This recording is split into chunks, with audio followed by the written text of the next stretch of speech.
Thank you very much. We had a very good meeting. We're talking about a lot of different things. Consumer prices have actually dropped. There's very little inflation. Everybody predicted a lot of inflation, very little inflation. Energy costs are down. Interest rates are probably down. They scatter, but they're probably down. Prescription drug prices are even to down. We're doing very well. It's been amazing. We had a big day yesterday. There'll always be transition difficulty, but we had in history, it was the biggest day in history, the markets. So we're very, very happy with the way the country's running. We're trying to get the world to treat us fairly. This is something that should have been done 25 years ago, and it wasn't. Should have been done 40 years ago, and it wasn't. But no president was willing to take it on, but you had to. It's not sustainable. It wasn't sustainable. And as you know, without a lot of money being added, because there's a lot of money that we could add, the country is making approximately $2 billion a day. And when you think of it, we've never done that before, never come close to it. And the number is probably $3.5 billion a day. And that makes us a very strong country. But we have Scott here and Howard and some of the people that are working on deals. And the biggest problem they have is they don't have enough time in the day. Everybody wants to come and make a deal. And we're working with a lot of different countries. And it's all going to work out very well. I think it's going to work out really very well. But we're in good shape. There's no inflation. There's very little inflation. And I went 4 years without inflation, and I tariffed. I took in hundreds of billions of dollars from China and others, taxes in China. But we took in hundreds of billions of dollars a year from China, and we had no inflation, essentially. So we think we're in very good shape. We think we're doing very well.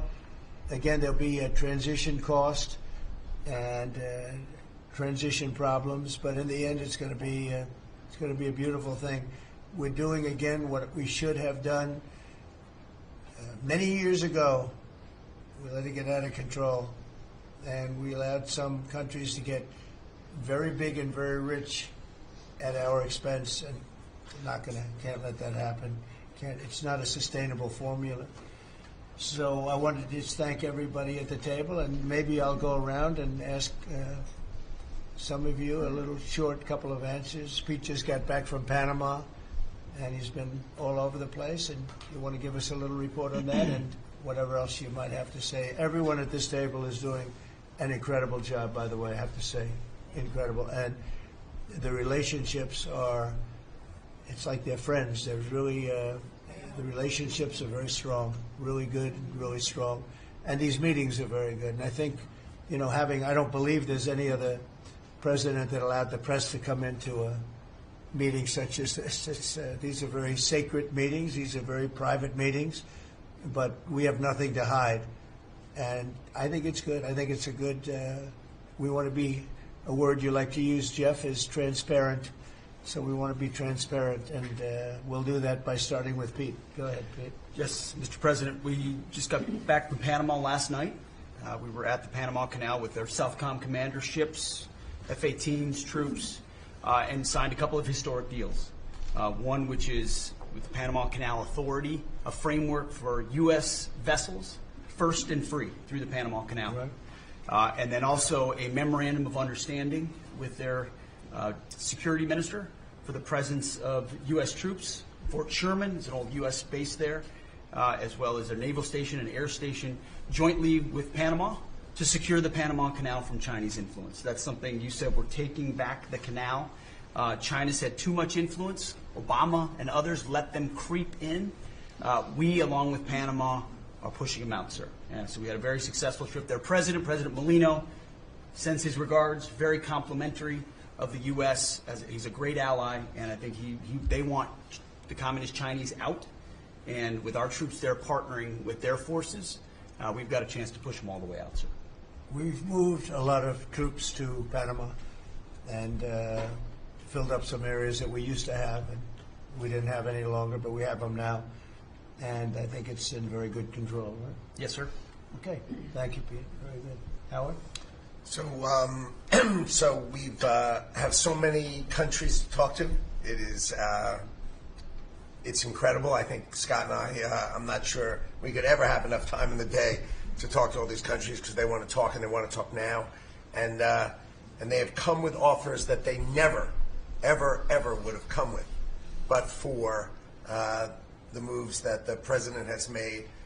Demanding that people treat the United States with respect. We're getting the respect we deserve now, and I think you're going to see historic deals one after the other. And then I'm very excited that within a week and a half, we're going to start with the gold card.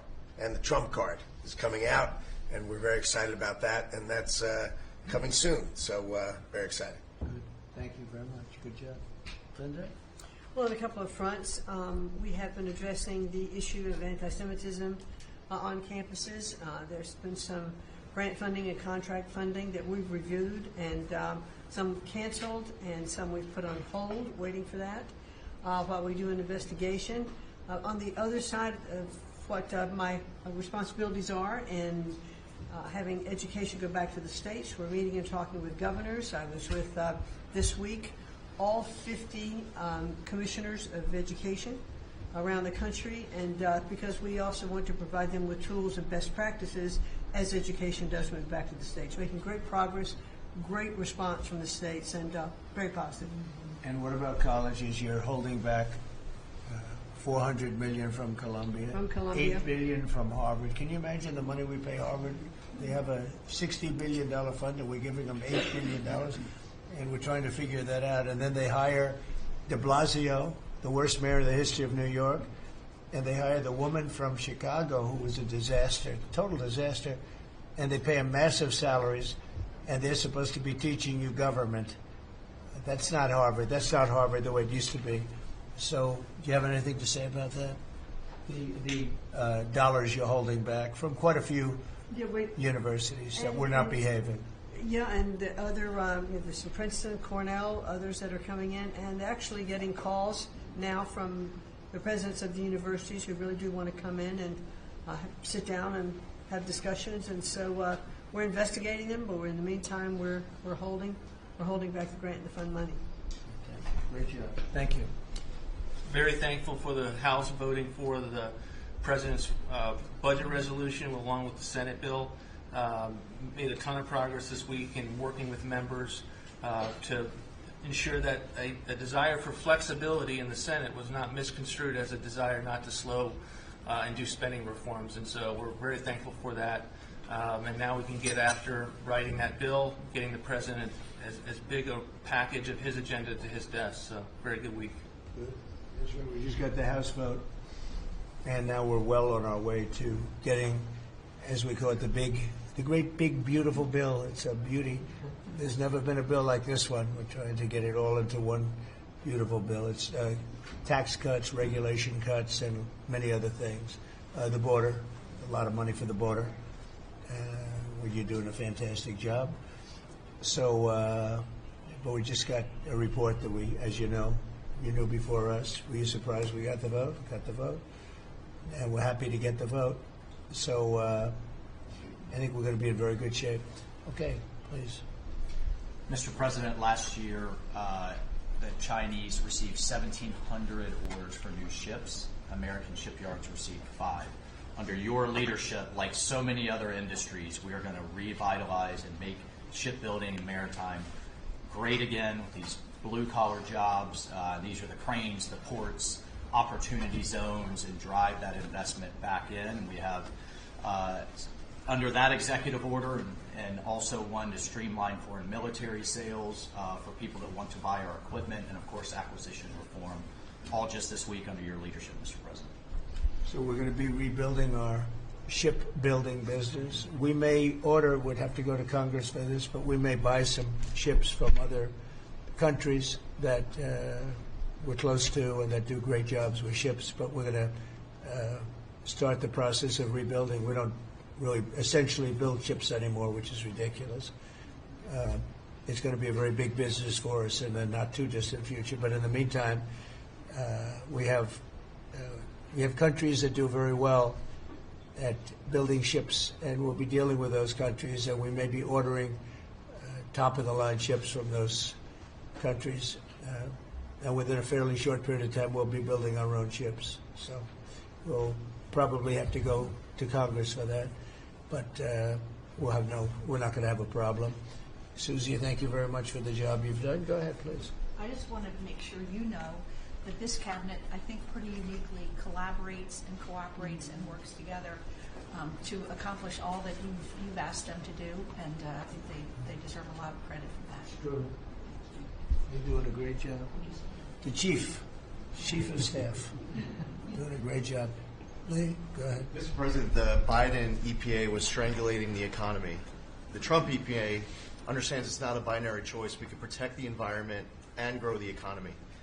Working with Doge and Elon Musk, we've now canceled $22 billion worth of grants, and we have launched what is the largest deregulatory action in the history of the country. Just in one agency. That's how much of a mess the Biden EPA left us. It is going to end up reducing the cost of living. It's going to create jobs. It's going to make it easier to purchase a car. It will be easier to heat your home. We're proud of this effort. The effort that we have is fulfilling the mandate that you earned from the American public.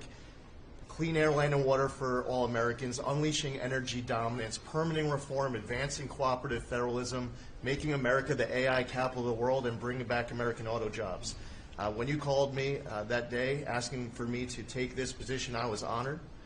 And you were very specific and clear in what you wanted us to accomplish.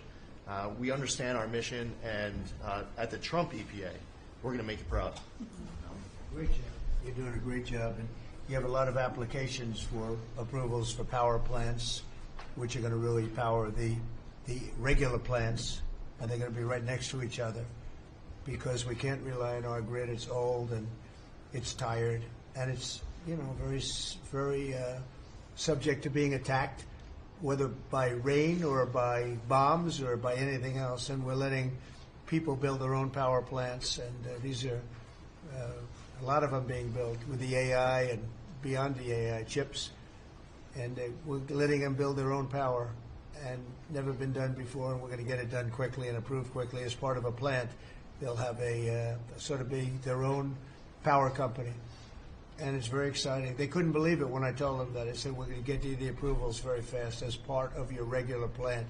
You're going to build electric producing plants, and it's very exciting. And they're able to do it very quickly and very well, and you made it possible. Thank you. You have a lot of applications for some of the biggest plants that have ever been built in the world. These are serious plants, aren't they? Huh? Approved. We are open for business. Working with Secretary Burgum, Secretary Wright, we are going to make you proud. Good. Sean? First off, Mr. President, it's Brooke's birthday today, so she keeps getting younger, so happy birthday to Brooke. Thank you. I want to thank you as well for the shipbuilding at EO. Again, to build ships, we also need mariners to sail those ships. I was just up at Kings Point for the Merchant Marine Academy a couple days ago, and we have some of the greatest young men and women who are learning how to be mechanical engineers, to rebuild and fix the engines on those ships, but also how to sail ships. I would tell you that over the past decades, this academy has become, it needs some love. It's been a little bit dilapidated.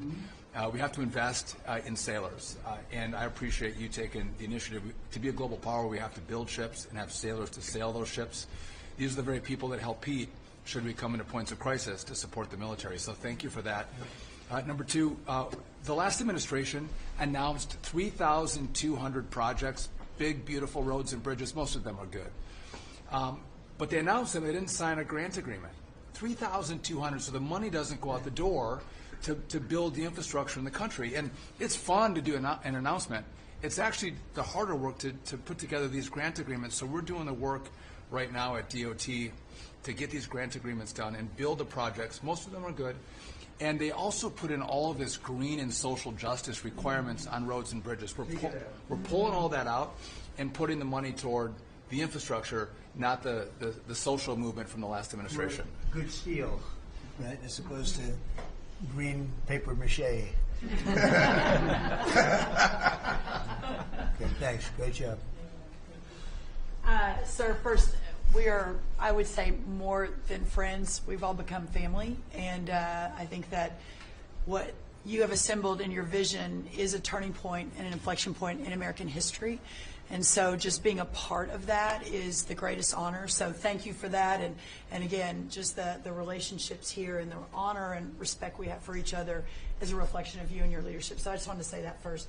The second thing I want to say is that on behalf of the farmers and ranchers, food security is national security. We have to be able to feed ourselves. And your idea of using tariffs along with deregulation and tax cuts, but your idea of using tariffs to ensure that we are putting forward and putting America first, no one understands that better than our farmers and our ranchers. But having said that, emerging from 4 years of Biden with a 30% increase in inputs for our farmers and ranchers, with an almost $50 billion trade deficit. When we left the first time, it was zero, meaning that they are hurting. So the period of uncertainty we're in, they know that your vision will move us into an age of prosperity for all Americans, but for my people, for the farmers and ranchers, unlike any they have seen before. And I think they are really, really excited and so grateful for your leadership. But also, you have never failed to say that you have the backs of our farmers and our ranchers. It was the first phone call that I had after I was voted with the Senate. And that message just resonates with almost an 85% support of you in the last election. They're with you. Interestingly, the biggest budget driver at the United States Department of Agriculture is not farming and ranching or agriculture, it's food stamps. And so as we emerge and embark, Secretary Kennedy and I, on your vision of making America healthy again, a massive part of that is realigning and reworking our food stamp program so that it better serves those who need it. And yeah, to the point of getting the transgender, DEI, Green New Deal out of the USDA and realigning is really important. So It's out of the thank military, you. right? Yes, sir. Is it 100% out, would you say? 99.9, sir. I'm going to get that last point Get the more out. rest of it. But thank you, sir. We've got a much different military, I will tell you. Thanks very much. Good job. And eggs are down Eggs are big, down. right? Yes, Big. yes, sir. Wholesale prices. Retail will come. Easter is the Super Bowl for eggs. So, you know, there may be a little fluctuation, but no, we feel really good about it. Thank you. That's what I hear. Thank you. Thank you. Good. I'd echo what Howard said on the trade queue, that we've got over 75 countries that want to come in. So it'll be Treasury, Commerce, Jameson at USTR, and we're putting a process in place. And as you said, you're going to be part of the negotiations too, because you know, I've had these countries call me up and Secretary Bessem, we're happy you're going to be negotiating. Well, President Trump's going to be involved too. Every So detail. bring your best deal on the budget. It's moving quickly in the House and the Senate, thanks to your leadership. We're also going to have debt ceiling in there, so we're going to get an increase in the debt ceiling. So, and that will be the done and dusted for Part of the bill that we just got to vote on today. So part of the bill. It'll be done and dusted for 2 years. We won't have to worry about that. And then I gave a speech yesterday to 1,400 small and community bankers, and they were so happy to hear from your administration. And I told them Wall Street's done great for the past 4 years, 10 years, 20 years. It can continue doing great, but it's Main Street's turn now, and it's those small bankers through deregulation, through emphasis on Main Street, your Main Street agenda, bringing back jobs, that is going to power the smaller communities. And then finally, the bond auction went very well yesterday. We had a lot of foreigners show up as the support, showing that the U.S. is still the best place to invest. The inflation report, as you said, was quite good. And energy prices are down more than 20% since January 20th. Amazing. great. Very good numbers. Great number. Thank you. Pam? President, we've had some great wins in the last few days. That you were overwhelmingly elected by the biggest majority the U.S. Americans want you to be president because of your agenda. And the courts are ruling that you have the authority to determine how the money of this country will be spent. That's what the American citizens wanted, and that's what they're getting. An example of that Friday was the Department of Education, that you can determine how the money will be spent. No more DEI. And that impacts every agency across the board. On the civil side again, NLRB. We had a big win in the Supreme Court there. OPM, a big win there. But also 16,000 workers there. But also on the criminal side, the Alien Enemies Act. We are winning there. And you know, your directive to me was to keep America safe, and that's what we're doing. Whether it's the alien enemies, all of these gangs, and they are enemies of our country. They are terrorists, they are organized crime, they have come here, they are extremely organized, they are spread throughout our country, and they are creating terror. And no more under your directive. And that has stopped. Yesterday in South Florida, we charged the 11 defendants with $500 million of pure cocaine coming into our country to kill our kids. They were caught. They will be prosecuted to the fullest extent of the law. These gang members are going back to where they came, or they're going to an El Salvador prison at your directive. And, you know, you also gave us a directive to prosecute the people who are going after Tesla to the fullest extent of the law, some of the greatest police work I've seen. We've made 4 arrests. There will be no negotiations at your directive. They're all looking at 20 years in prison, and within the next 24 hours, you're going to be seeing another huge arrest on a Tesla dealership, President. And that person will be looking at least 20 years in prison with no negotiations. That's great. That's great. That will stop it. Cold. Domestic terrorism. Thanks. Doing a great job, too. Thank you very much. Lori, please. Mr. President, accountability matters. That's what we're recognizing. With our partners at the Department of Labor for Government Efficiency, just a few weeks ago, we realized there's about $4.4 billion in COVID funds that were not used, that the state coffers were just holding on to. Out of that, we've returned $1.4 billion back to the state treasury, so essentially to the American people, and we'll go back and claw the rest of those billions of dollars back. And on the heels of that, late last night, we're understanding unemployment insurance fraud. That trust needs to be whole for the American people. When we need it for who deserves it. That's not what we're seeing in the numbers that we saw last night, again, exposed by our partners at DOJ at the Department of Labor. Since 2020, over $400 million of payments have gone out already. And when you hear these numbers, apparently in the United States, we have over almost 25,000 people who are over 115 years old who are collecting $59 million that we have sent out to people. Talk about fraudulent behavior. Mr. President, 28,000 people between 1 and 5 years old have collected fraudulent payments at the tune of $254 million has gone out. And lastly, 10,000 people who have not been born yet, 15 years into the future, $69 million, and they haven't even been born yet. In one case, they will be born 129 years from now. The United States government sent them $41,000, and they're not born yet. So, under the Department of Labor, those are the things that we're uncovering. I couldn't be more honored to tell the American people that we're bringing back their dollars and we're saving them and returning them to the United States Treasury. Also, jobs numbers. Last Friday, 228,000 new jobs were reported. That is good for the American people. That is my primary job, is to grow that workforce under your leadership. So we've kicked off the America at Work tour, and we'll be visiting all 50 states, and I'll be working with my colleagues here to do just that. So thank you, Mr. President. We're going to grow this economy. We're going to keep our focus on the American worker. So you're finding tremendous fraud, though. Those numbers are really bad when you Unheard of. over 115 years old. And I think you had mentioned the oldest person in our country is 114 years old. That's pretty good. A woman living in Pennsylvania, but apparently there's 24,000 more of them that are 115 or older. That we're I hope you seeing hear that. to. So we have 24,000 older than the oldest person. Definitely did. That's and what are we doing about that? How do we get that money back? Yeah, so we're working with our IGs to do the further investigation.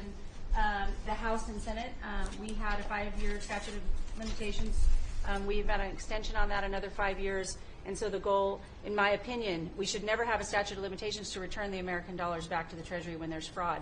But at this point, we will continue to work hard and double down and return those dollars to the Treasury. Great. Thank you. Thank you. Great job. Misty? Well, Mr. President, thank you for your leadership at the border. For the second month in a row, you have broken the record in the history of the nation for the lowest number of encounters at the border, which is absolutely remarkable. You have said that America's laws matter and that they'll be enforced, and we're hard at work now to get people to go back home that are here illegally. So the Alien Registration Act has been in place long enough now that those individuals that are here illegally, if they haven't registered, then they can be charged criminally, and they can face fines up to $1,000 a day and face deportation if they don't go home, and they'll never get the chance to come back to America. So we're encouraging people to use the CBP Home app to register, and we're working on the resources and funding to buy them a plane ticket to send them home. I went to El Salvador, Colombia, and Mexico, and those countries and others are thinking about setting up programs to support these individuals when they get back to their countries. So when they get there, they'll have housing and food assistance, and so making sure that these folks have the opportunity to go home so that they can get the chance to come back to America is important. And So it's a very big self-deport operation that we're starting. thousands of people have already Yeah. self-deported. Well, we're just going to, we got 21 million people that need to go home because they're here breaking our laws, then we need to facilitate that. And I've been working with the governors a lot lately on several different issues. One of them has been on FEMA for recommendations on how to do exactly what you've directed us to do. And then also I sent a letter and communicated with them that they need to be setting up a SCIF. Some of our governors don't have secure facilities to have national security issues. I think one of the jobs Homeland Security has is to give communication down to states, to local cities and communities. And so recommending they get a SCIF, they have secure comms with them at all times or nearby so that they can have national security conversations, and then to have somebody in their office designated that is their communications person. A lot of them have emergency management officers, but they don't necessarily have somebody designated when it comes to a national security issue that we may need to communicate with them on. And I think American people need to know that Real ID will be required to travel on May 7th. So those governors have been notified to communicate that at home. We don't want anybody to get delayed and not be able to travel when they get to an airport. And this will also help us bring integrity back to all of our IDs and how they're used for issuing driver's licenses. And governors know how I feel about making sure their driver's licensing system has integrity, because a lot of people use their driver's license to vote. And the backbone of our country and the foundation is election integrity. So we're giving all those directions to our governors and communicating that so they can lead on it as well. And we're going to work with people so that if they go out in a nice way and go back to their country, we're going to work with them right from the beginning on trying to get them back in legally. Is that right? They get a chance to come back. So it gives you real incentive. Otherwise, they never come back. They'll never be allowed once a certain period of time goes by, which is probably going to be 60 days. We're also going to work with farmers that if they have strong recommendations for their farms for certain people, we're going to let them stay in for a while and work with the farmers and then come back and go through a process, a legal process. But we have to take care of our farmers and hotels and various places where where they need the people. And we're going to be working with you very carefully on that. So a farmer will come in with a letter concerning certain people saying they're great, they're working hard. We're going to slow it down a little bit for them. And then we're going to ultimately bring them back. They'll go out. They're going to come back as legal workers. Okay? Yes, sir. Thank you. Which I think will be I think it's very important to do. Okay, thank you very much. Great job. Jameson, I watched you testify for the last couple of days. You're on every night at 3 o'clock in the morning. And you did great. You were fantastic. Thank you very much. It's just what I like to do for fun, sir. You've been keeping us very busy. Last week, you started a reordering of international trade, something that hasn't happened for 80 years, something that should have happened decades ago. And you know that. You've known that for a long time. That's why you have us all working on this. you came into an emergency situation where President Biden left us with a $1.2 trillion trade deficit. It's the largest of any country in human history, the largest. So you declared an emergency, you took action. You say the largest in history, right? In history. There's never been anything like what he left us. He left us a mess. His whole administration was a mess. So go ahead. So you declared an emergency, you imposed a trade action, so now you have a tariff on the world, it promotes U.S. manufacturing, it protects U.S. workers, and you've also given room for negotiation during this time so we can open export markets for our farmers and other producers and American workers. And this is why the unions vote for you, this is why the workers vote for you, this is why the families want you to be the president, because you're standing up for American workers and American communities. We've had countries come in over the past couple of weeks that represent more than half of global domestic GDP, more than half. That's who's coming in to talk to you and to your advisors about how to have reciprocal trade, how to have fair trade. Would have happened without you. Thank you very much. Great job. Lovely lot. Well, thanks to your fantastic leadership, this amazing cabinet, and the very talented DOGE team, I'm excited to announce that we anticipate savings in FY26 from reduction of waste and fraud by $150 billion. And I mean, and some of it is just absurd, like people getting unemployment insurance who haven't been born yet. I mean, I think anyone can appreciate whether, I mean, come on, that's just crazy.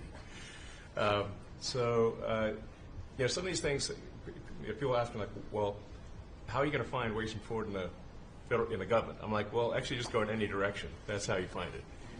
It's very common. it's as the military would say, target-rich environment.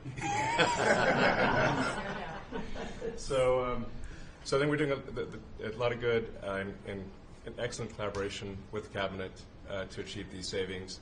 And it will actually result in better services for the American people, and that we're going to be spending their tax dollars in a way that is sensible and fair and good. And your people are fantastic. In fact, hopefully they'll stay around for the long haul. We'd like to keep as many as we can. They're great, smart, sharp, right? Finding things that nobody would have thought of. Very computer savvy. Yeah.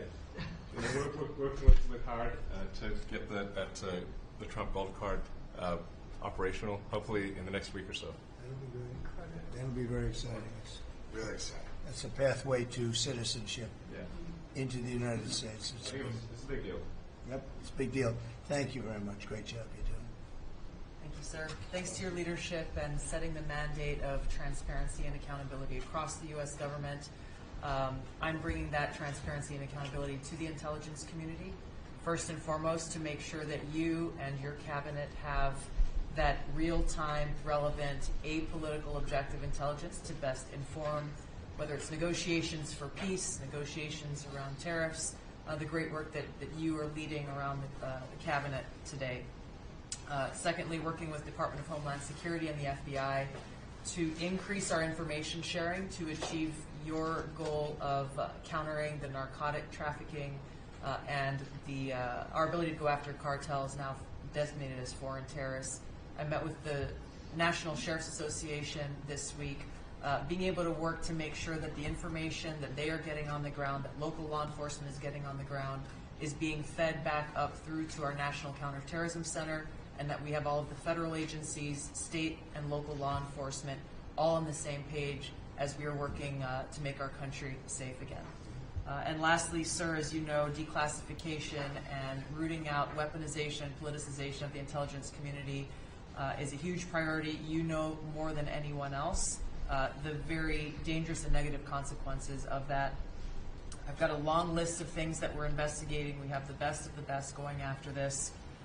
Election integrity being one of them. We have evidence of how these electronic voting systems have been vulnerable to hackers for a very long time and vulnerable to exploitation to manipulate the results of the votes being cast, which further drives forward your mandate to bring about paper ballots across the country so that voters can have faith in the integrity of our elections. And lastly, we've been scanning. I've had over 100 people working around the clock to scan the paper around RFK, Senator Robert F. Kennedy's assassination, as well as Martin Luther King Jr.'s assassination, These have been sitting in boxes in storage for decades. They have never been scanned or seen before. We'll have those ready to release here within the next few days. That's great. Bobby, how do you feel about that? That's hitting, very that's gratified hitting close, to- that's hitting close to home, isn't Yeah, it? no When you kidding. think, I'm Yeah. thinking about Bobby when No. when that statement's made. I'm very grateful to you, Mr. President. And you'll let Bobby see some of this because, you know, it's very personal stuff.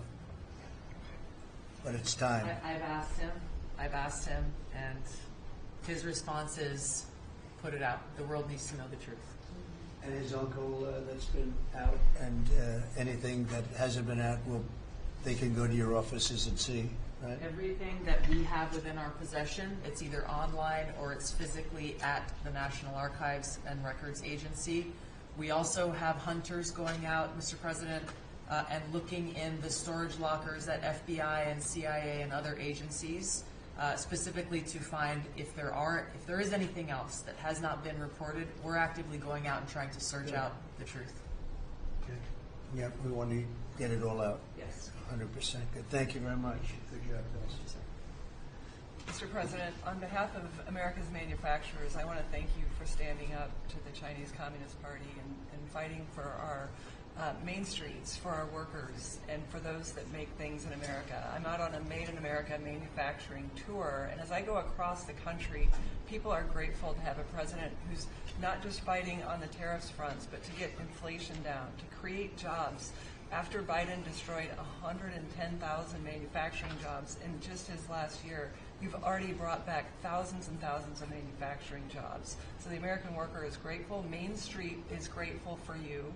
And at the agency level, we're making sure that manufacturers have access to the capital they need, but we can't do that if we're not fighting fraud. So we've modified our loan applications to have citizenship verification, to make sure we have birth dates, common sense principles around lending that the Biden administration had waived. They waived $450 million of fees in 1 year. We're restoring that for the American taxpayer. And the American taxpayer, as tax day approaches, April 15th, they need to know that this cabinet, this administration, and thank you Elon Musk and Doge for fighting for the American taxpayer to make sure that their hard-earned dollars are well spent, that they have a return on investment for this country, and that we're fighting for them just as you are every single day. So thank you, Mr. President.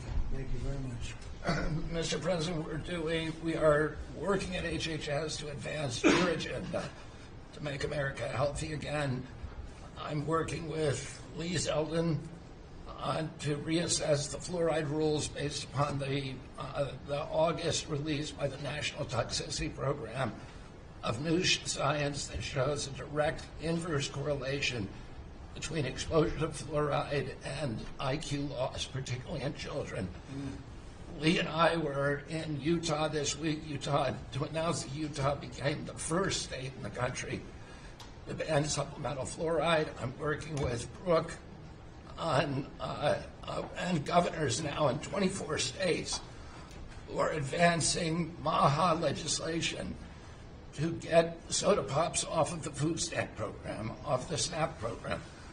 We've launched Operation Stork Speed to get the bad chemicals out of baby formula. We're working with governors across the country to get good food into the school lunch programs and to get rid of food chemical dyes and other bad chemicals that are in our food.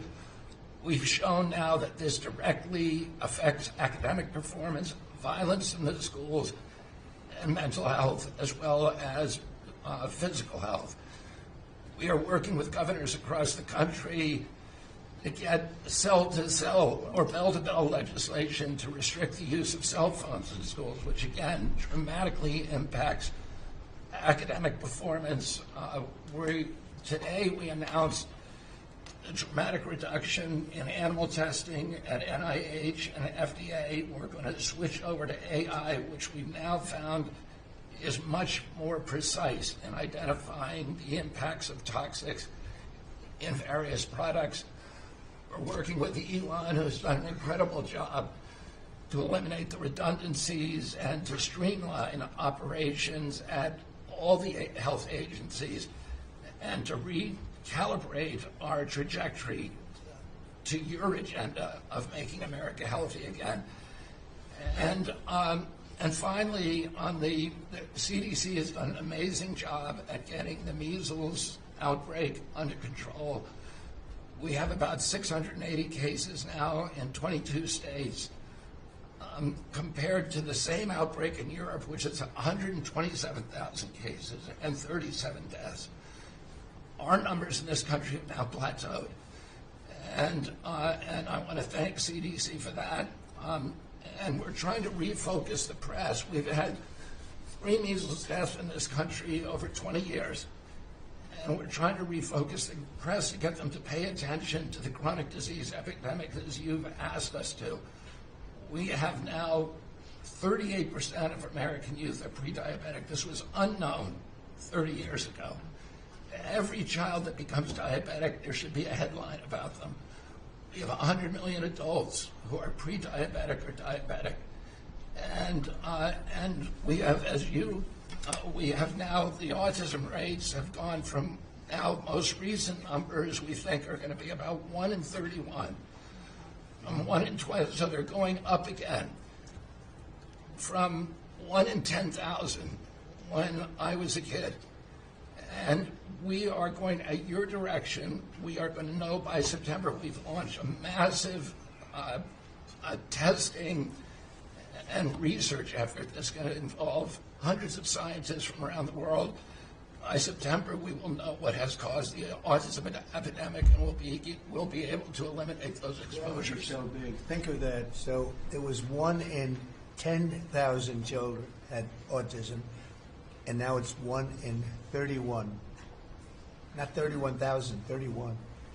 That is that's a horrible statistic, isn't it?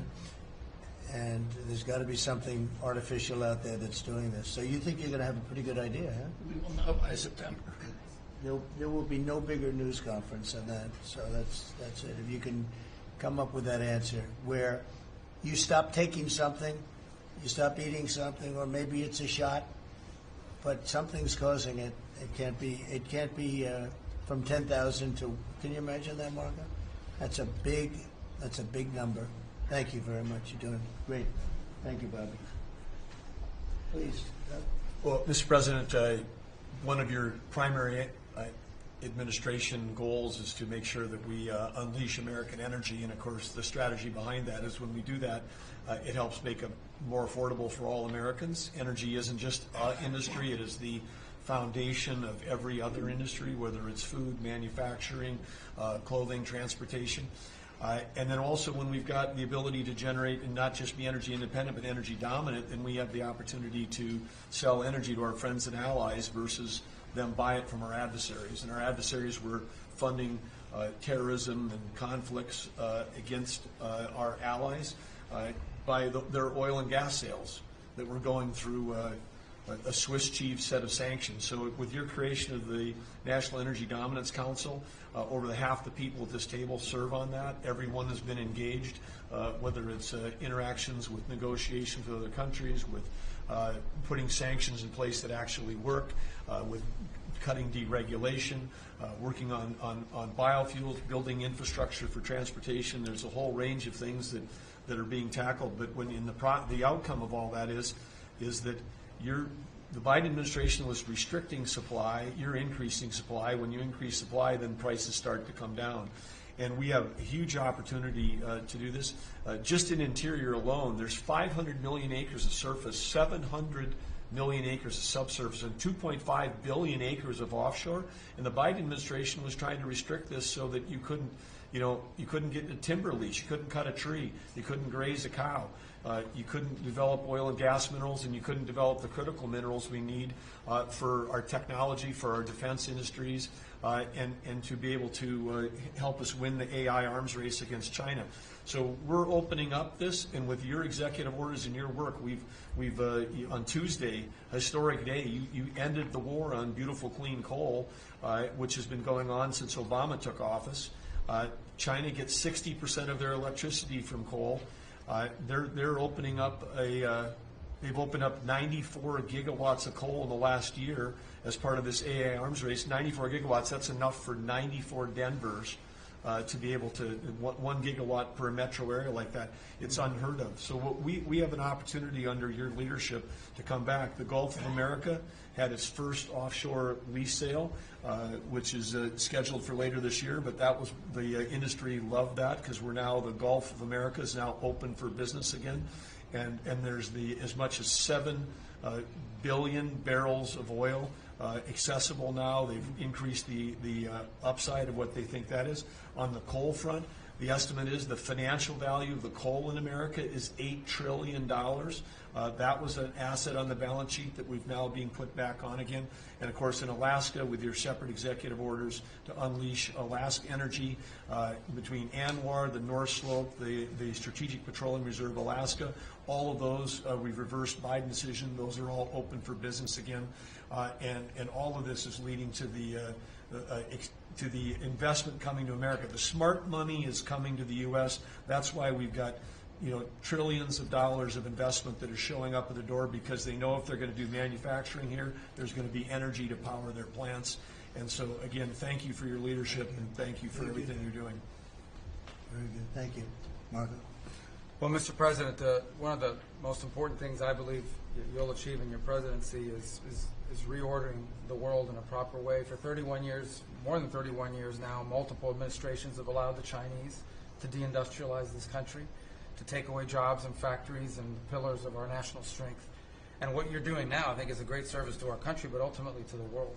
And I want to congratulate you and your team that's working on that, because it has extraordinary geopolitical implications, as you see from all these other countries that are now coming here and wanting to join something that actually, it's crazy to allow these. I mean, basically, we lived in a world where Chinese companies can do whatever they want in America, but our companies cannot do anything over there unless they allow it, and even then they steal our stuff and reverse engineer it. So just reordering all of that has dramatic implications on peace and security of the world, so we thank you. An important meeting, thanks to you, is going to happen on Saturday for the first time in a long time. There'll be direct talks between Ambassador Witkoff and a top-level leader in Iran. We hope that'll lead to peace. You've been very clear what Iran is never going to have is a nuclear weapon, and I think that's what led to this meeting, and we'll wait for him to come back from it, and we're hopeful about that. I would also say that we are receiving, and I think the Department of Homeland Security can confirm this, historic cooperation from countries all over the world. Number one, in taking back their citizens. Every country in the world has to take back people that are illegally in another country. And we have countries that refuse to do it or will kind of ignore our calls. All of them are doing it. The ones that are not are paying a price. And we've also found cooperation in other countries that are willing to take some of these people, some very dangerous criminals. I know the President of El Salvador will be here next week, has really been a good friend of the United States in that regard. These are some of the worst people you'll ever encounter. And Pam knows this, and Christy knows this from the work they're doing. And one last point I want to make, Mr. President, and again, it's under your leadership, it's actually under your executive order. If you come to this country as a student, we expect you to go to class and study and get a degree. If you come here to vandalize a library, take over a campus, and do all kinds of crazy things, we're going to get rid of these people, and we're going to continue to do it. So when we identify lunatics like these, we take away their student visa. No one's entitled to a student visa. The press covers student visas like there's some sort of birthright. No, a student visa is like me inviting you into my home. If you come into my home and put all kinds of crap on my couch, I'm going to kick you out of my house. And so, that's what we're doing with our country, thanks to the President. And last but not least, very important development this week, but both Pam and I are very excited. The finest higher education institution in the United States, University of Florida, is also now the national champions in basketball, and we hope you'll host them here soon, Mr. President. Go Gators. They're coming. Good for the SEC. They're coming, guys. Well, thank you very much. You're really doing a great job. We appreciate it. Any question? Mr. President, can you give us a reaction to today's stock market drop, and also give us a sense of the next steps with China? Well, I haven't seen it because I've been here for 2.5 hours, so I'll be seeing it. I think Scott went out. Scott, you want to have a statement on that? Sure. Look, the up 2, down 1 is not a bad ratio, or up 10, down 5. And I think, as we have talked about, as we go through the queue and settle with these countries who are going to bring us their best offers, we will end up in a place of great certainty over the next 90 days on tariffs. But we had very good inflation numbers today. Oil's down. We had a successful bond market, so I don't see anything unusual today. And next steps for China, sir? Well, we'll see what happens with China. We would love to be able to work a deal. They've really taken advantage of our country for a long period of time. They've ripped us off beyond nobody. How people stood for it, sitting in my position, is not even believable. And we're talking about many presidents, not just a couple. But they did, and all we're doing is putting it back in shape. We're resetting the table. And I'm sure that we'll be able to get along very well. I have great respect for President Xi. He's been, in a true sense, he's been a friend of mine for a long period of time. And I think that we'll end up working out something that's very good for both countries. I look forward to it. Mr. President, China retaliated today by reducing the number of American films that can be shown there. What's your reaction to them now targeting cultural exports from the United States? I think I've heard of worse things.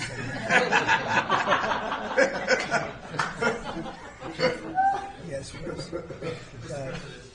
Also on China, the Ukrainians say they have evidence that Chinese soldiers being found fighting for the Russians in Ukraine. Can the U.S. verify this? And if so, what does the U.S. plan on doing to China to counteract that? We'll look into it, but I think beyond that, we're really looking to get that war stopped. They're losing 2,500 and even more than that young people a week. They're Russian and they're Ukrainian. They're not American, but they're people. And we're seeing if we can get it stopped. And I think we're making progress. I appreciate the ballerina who was released. It was at the request of a very good friend of all of ours, actually. Dana White called me and he said it's the friend or the relationship of one of the fighters for UFC or one of the fighters. And Dana's an incredible guy, and we spoke to President Putin about it, and they made a deal. They released the young ballerina, and she is now out, and that was good, so we appreciate that. We hope that we're going to be able to make a deal relatively soon with Russia and Ukraine to stop the fighting. It's so senseless. It's such a horrible thing. It would have never happened if I were president, but it did happen, and we were given that card. And I think we're going to get it. I think we're going to get it stopped. We've got to get going. We've got to get it. We have to move it faster. Likewise with the hostages, we're making progress. There's 59 hostages, but only 24 of them are living, and that's the way it's been presented to me by the mothers of some of the dead, mothers and fathers of some of the dead hostages, and they want the bodies of their baby, as they say, their baby, their young boys. They want them back as much as if they were alive. It's amazing because when I met the hostages 2 weeks ago here, I couldn't believe what they had to go through, by the way. But when I met them, they said, yeah, there's 59, but 24 are living. And they actually consider, I guess if you're a parent, you do consider it this way, that the remainder who are dead, the 24 that are alive, the remainder that are dead, they want them back just as much as they would want them back if they were alive. It's really pretty amazing and pretty sad. So we're getting close to getting them back. We have a lot came back. A lot of people are very grateful. Some came back in pretty bad shape. Some came back, they're okay. I think they're going to be scarred mentally for a long time. Because if you sit down and talk to them, as I have, what they went through is incredible. But we're making progress. We're dealing with Israel. We're dealing with Hamas, and it's a nasty grip. Mr. President, how close are you to the first country coming to actually make a deal with the United States over tariffs? Is it days, months? Well, I think it's very close, but we have to have a deal that we like. We don't want a deal that's going to be a bad deal, or I could make every deal in one day if I wanted to. I could do this all in one day. I could just say, here's what we'll do. And I was saying to the people before, to Scott, mostly to Scott and Howard, and some of the other people that work with us on the negotiations. We have a lot of law firms that have paid me a lot of money in the form of legal fees. We're going to probably use those firms to, if we can, I think we can. I'll make a contribution to the country, but they're great firms. They're the best firms, the biggest, and really the most prestigious. And we may be using them to help you guys out because you're going to need a lot of lawyers. And I'm not sure Pam's going to be happy if I say, can you send over about 200 lawyers that work on trade? She's working on criminal stuff, and I think that's going to be her focus more than anything else. So we'll find out if we can do that. But we have a lot of lawyers that you've been reading about where they paid $100 million a firm on average. Now we have the final 4 or 5 are at $125 million. So I have a lot of legal fees I could give to you people, and we might as well use them. Hopefully I won't need that many legal fees or that much. I may. Who knows? After it ends, after we leave, maybe I'll need it. But if I do, it's not going to be very pleasant. So I think we're going to try to use these very prestigious firms to help us out with the trade because we have a lot of countries.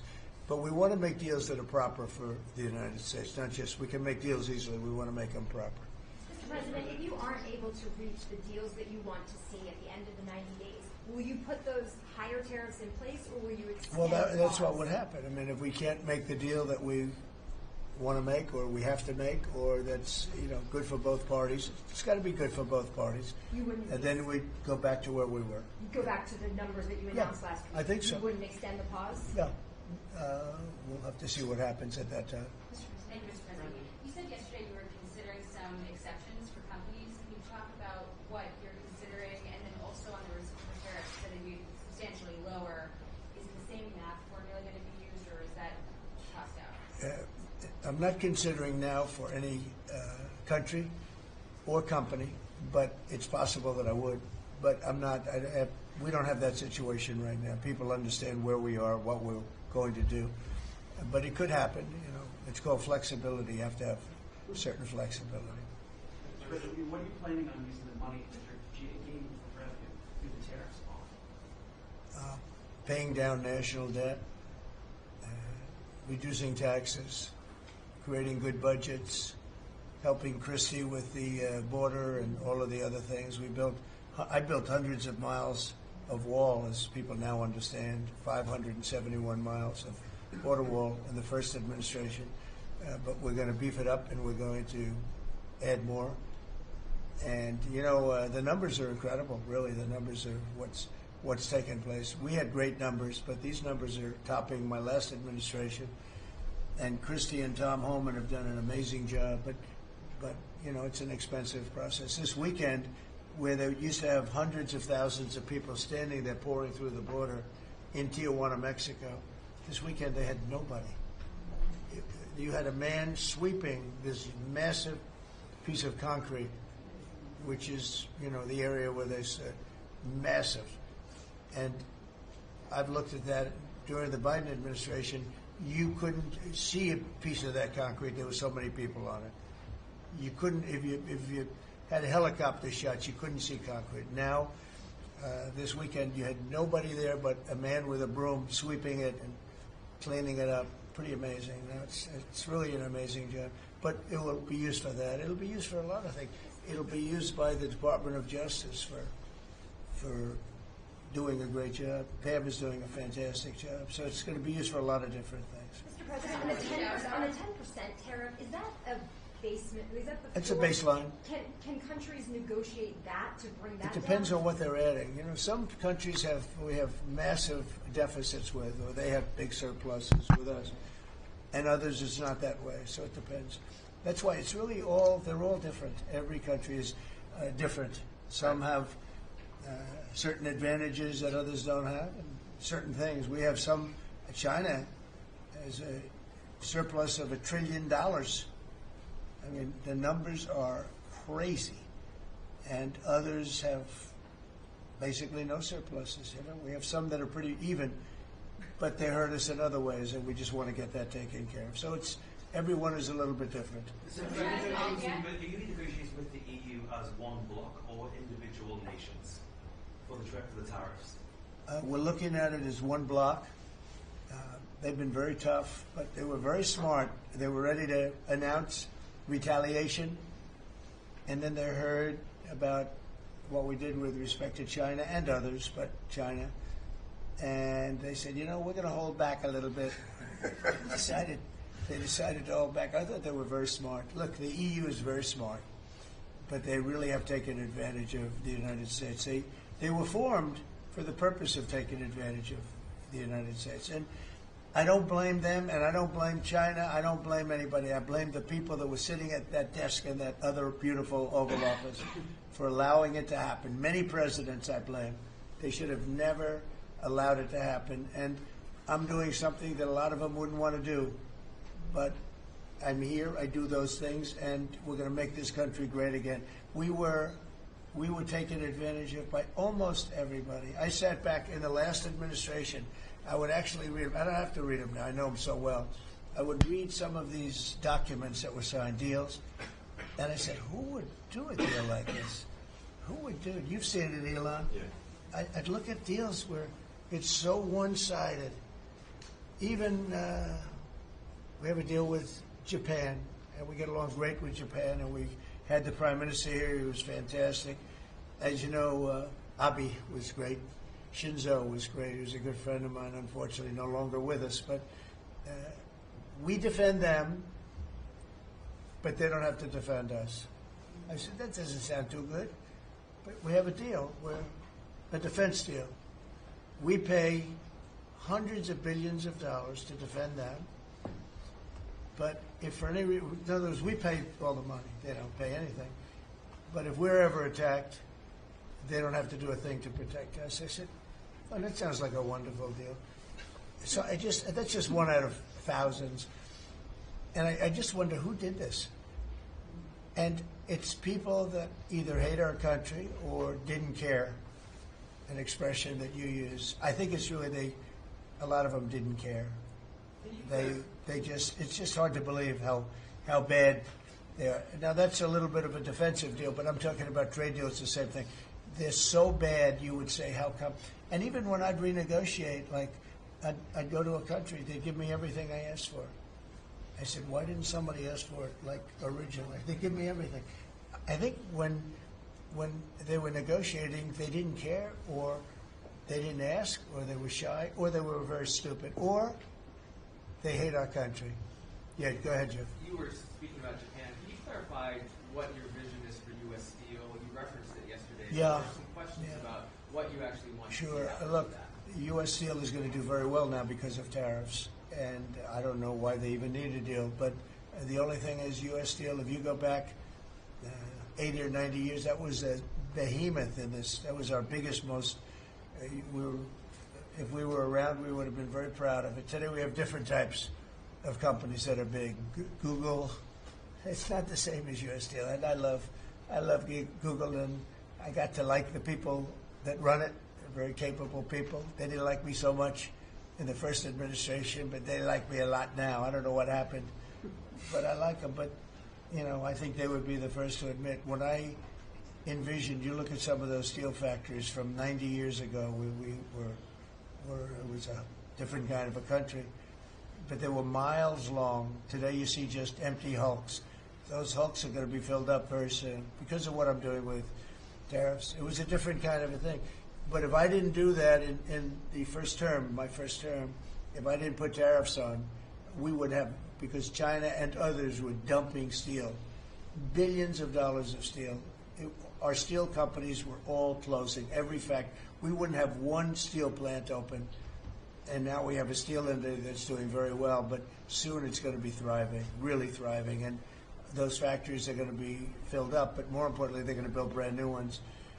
Nucor and so many other companies call me. Nucor being a big steel company, they're building massive new steel plants, and it's great. And likewise, car companies. We have many, many car companies. 3 of them. I'm not looking to hurt Mexico, and I like Mexico. And by the way, I think the new president is a terrific person, a fantastic woman. We've had many conversations. She's a very elegant, just a fantastic person, and she's been very nice, very, very nice. But I'm not looking to hurt them. But we have 3 car plants that were under construction in Mexico. They stopped constructing, and now they're going to build in the United States because of tariffs. See, we should have never let this happen because whoever it was that was president at the time, we lost 90,000 plants and factories since NAFTA. 90,000. It's not believable. How about that, Laura? You know, you're in that sort of world of factories and build back plants. manufacturing, construction jobs, bring those workers back home. That's right. We're going to bring them all back. But think of it from that period of time, which isn't so long ago. We lost. I said the other day, if you had a map on a big wall like this, and if you had pins, 90,000, I don't know if you'd have enough. I don't think you'd have enough room on the map to put the pins. 90,000 factories that we've lost since NAFTA. And it's not even, and about 6 million jobs. Really, I think probably a lot more than that, but they say 6 million jobs. We're going to bring many of that back. I think we're going to bring more than all of it back. We're going to be better and stronger than ever before. But if a president, when they were leaving, said, look, you can leave, but if you're going to build a factory someplace else, and you think you're going to come and sell your steel or your car or any product that you make, your pharmaceuticals, which we're going to do, we're going to get them all back. But if you think you're going to just, all they had to do is say this, and they wouldn't have left.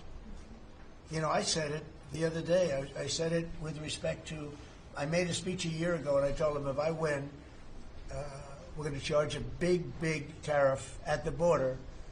And people were thinking about building in Mexico a car plant. And I said, we're going to have a big tariff. So if you want to build a car, you're going to have to pay 25% more than the cost of that car. You're going to have to pay 25% tariff at the border. They would have never left. They could have kept everybody. If a president said, if you leave this country, you leave Michigan, you leave Detroit, you leave anybody, any of our states, because to me they're all the same. I love them all. I love them all, and I probably won them all, but they say I won most of them, but I think I won them all, but that's okay. But all you had to say if you were the president is, if you leave and you think you're going to now fire all those workers, leave all that, everything behind, and you're going to build in another country and sell it any, and no, you're not going to. You're going to pay 50% or 100% tariff. They would have never left. And all you had to say, Marco, all you had to say very simply is, you don't have to write it down. All you have to do is say it verbally. If you leave, you're going to pay 100% tariff. Therefore, don't leave. They would have never left. But they left 90,000 plants. I mean, it's hard to believe that many. It's not, you can't envision it. So just getting back to your, because I'm the great weaver of all time. To weave, you have to be a genius. To go on tangents, anybody can do that. But we'll get back to your original U.S. Steel. U.S. Steel is a big name in this country. Babe Ruth is a big name. We have a lot of big names, but not too many. U.S. Steel is one of the great names in the history of our country. And normally I wouldn't mind so much. I wouldn't be thrilled with it. But to buy for a foreign country, and we love Japan, but for a foreign country to buy that cherished U.S. Steel brand, that's hard for me to do. And maybe somebody else may want it. The company Nippon that's involved with it is a big, powerful company who do a good job. But why can't they just build a plant themselves? I mean, why do they have to, take U.S. Steel? So as you know, I rejected the deal. Now they've come back in a different form. They're coming back as an investor. And, I feel better about that, I guess. But, I know them very well. I know they're thinking it's the investor. They'll invest, and somebody else maybe is sitting in this chair, and they will no longer have an investment. They'll have the whole thing. That's the way it works. They're very smart. They're very, very smart people. We're dealing with very smart people throughout the world. Great geniuses, actually. Look what they've done to our country. And again, I don't blame China. I don't blame anybody. If I could have done it, if I were in that position, I'd have great respect. I have great respect for the people. They ripped off the United States, and all we had to do, have a president that knew what the hell was going on, and none of those countries would have left. Those companies, none of them would have left. So that's a little lesson in basic business. And it's really basic business. It's not complicated business. It's very basic business. and we'd have every one of those car plants going just the way they were 30 years ago. None of them would have left, but now they're coming back. Mr. President, the Labor Department has confirmed that $400 million went to fake people for unemployment benefits. Yeah. I just want your initial reaction. I think it's terrible. I just heard it from Lori, and I appreciate it, and you heard it from Elon's people, right? That's right. Elon's done a fantastic job. Look, he's sitting here, and I don't care. I don't need Elon for anything other than I happen to like him. But I'm telling you, this guy did a fantastic job. I don't need his car. I actually bought one because, and they said, "Oh, did you get a bargain?" No, I said, "Give me the top price." I paid a lot of money for that car. But honestly, he makes a great car. You know what I do with it? I let the people in the office drive around in it.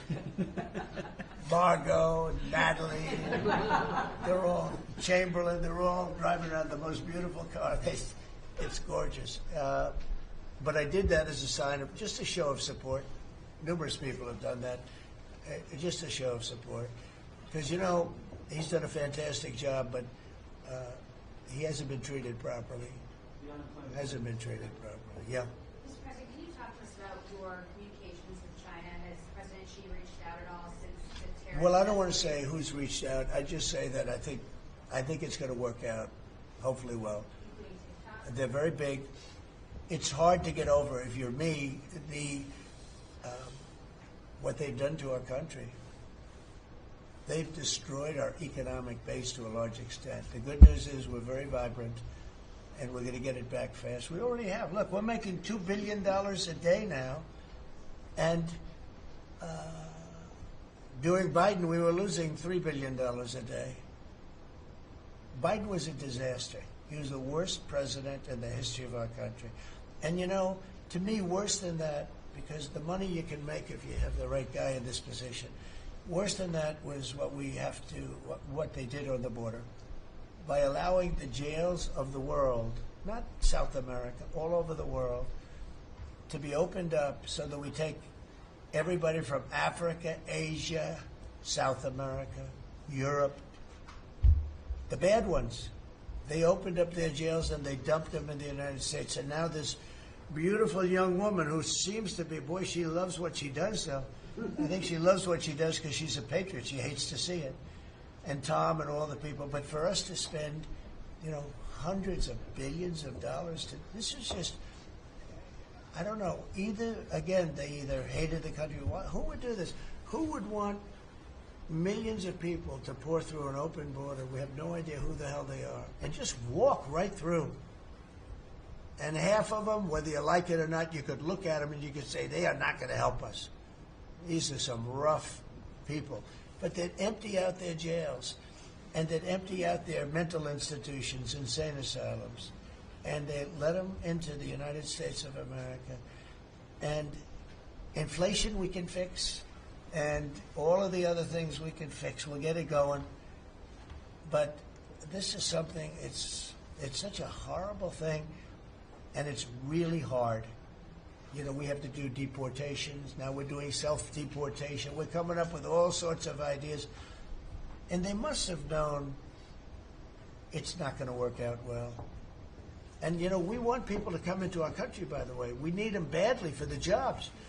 But we want them to come in legally. They have to come in legally. They have to show that they can love our country. Thank you very much, everybody. Thank you. Thank you very much. The Democrats are making allegations about market manipulation yesterday. Thank you.